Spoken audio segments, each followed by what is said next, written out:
الحمد للہ رب العالمین۔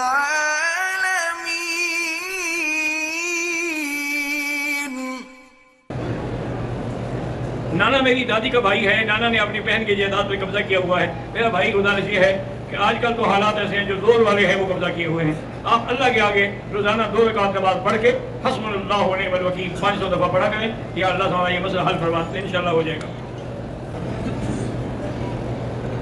میں والدہ اور بہن کو عمرے پر ساتھ لایا ہوں پہلی دفعہ، اور دونوں پڑھی لکھی بھی نہیں ہیں، تو میں احرام باندھ کے ان کے ساتھ طواف کرا سکتے ہیں۔ آپ بھی عمرے کی نیت کر لو، تمہارا بھی عمرہ ہو جائے گا، ان کا بھی ہو جائے گا۔ اگر ہم حرم شریف میں آ جائیں، مسجد الحرام میں داخل ہو جائیں، پھر بیٹھ کے گپ شپ کرتے رہیں، تو نیکیاں ایسے گر جاتی ہیں جیسے تیز ہوا میں سوکھے پتے گر جاتے ہیں۔ اس لیے کبھی بھی اللہ کے گھر میں چاہے کہیں کی مسجد ہو، مسجد میں بیٹھ کے کوئی دنیاوی بات نہ کرے۔ میرا نام عالیہ، والد کا نام حاجی خدا بخش ہے۔ میرے فیملی والے مجھ پر ظلم کرتے ہیں، میں اپنے دل کی بات ان کو نہیں بتا سکتا۔ اب میرا رشتہ زبردستی کر رہے ہیں، زبردستی کوئی نہیں کر سکتا ہے، دوستوں کو کہیں وہ جا کے ان کو سمجھائیں۔ محرم میں لوگ حلیم وغیرہ نیاز کرتے ہیں، یہ بالکل بدعت ہے، ناجائز ہے، بالکل نہیں کھانی چاہیے۔ وہ کون سی باتیں ہیں جو انسان کو کفر تک لے جاتی ہے؟ جو بھی آدمی شرکیہ کلمات کہے وہ اللہ معاف کرے پھر کفر پہ پہنچ جاتا ہے۔ اسی طرح شہادت الزور جو ہے وہ بھی کفر پہ پہنچا دیتی ہے۔ علاج کیا ہے کہ استغفار کرے اور فوراً پڑھے لا الہ الا اللہ محمد رسول اللہ۔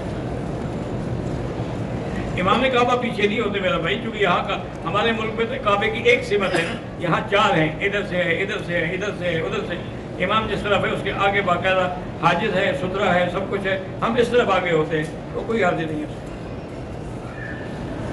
نماز میں رفع دین کرنا بھی جائز ہے اور نہ کرنا بھی جائز ہے۔ باقی جہاں رشتہ کرنا چاہتے ہیں وہ کہتے ہیں کہ پہلے نوکری چھوڑ دیں، وہ کہے ٹھیک ہے میں نوکری چھوڑ دوں گی، آپ میرے سارے گھر والوں کے خرچے کی ذمہ داری دے دیں، میں نوکری چھوڑ دوں گی۔ میں کوئی خوشی سے تو نہیں کرتی نا۔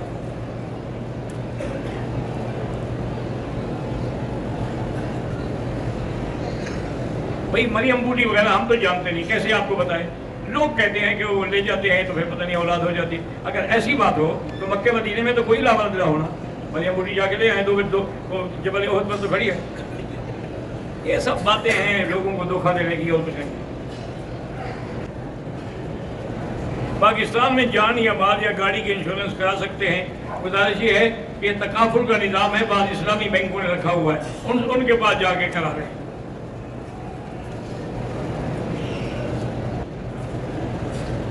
حرم کے دروازوں کے باہر جو سیب ہیں، وہاں جو صفیں بنتی ہیں، اگر اگلی صفیں نظر آتی ہیں تو ان کو بھی حق پورا وہی مسجد الحرام والا 1 لاکھ کا ثواب ملے گا۔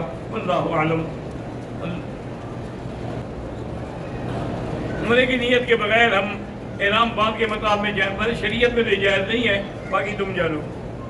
موبائل پر قرآن پڑھے تو ثواب میں کمی تو نہیں آئے، نہیں پڑھے صحیح، زبان سے ادا ہو۔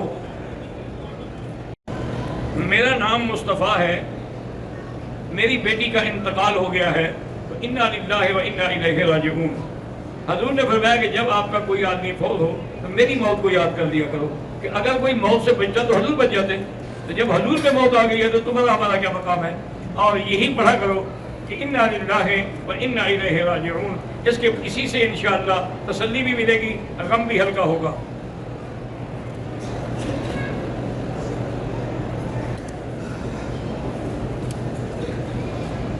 احرام کی حالت میں عورت ایسے پردہ کرے کہ کپڑا لٹکا رہے اور چہرے کو نہ لگے۔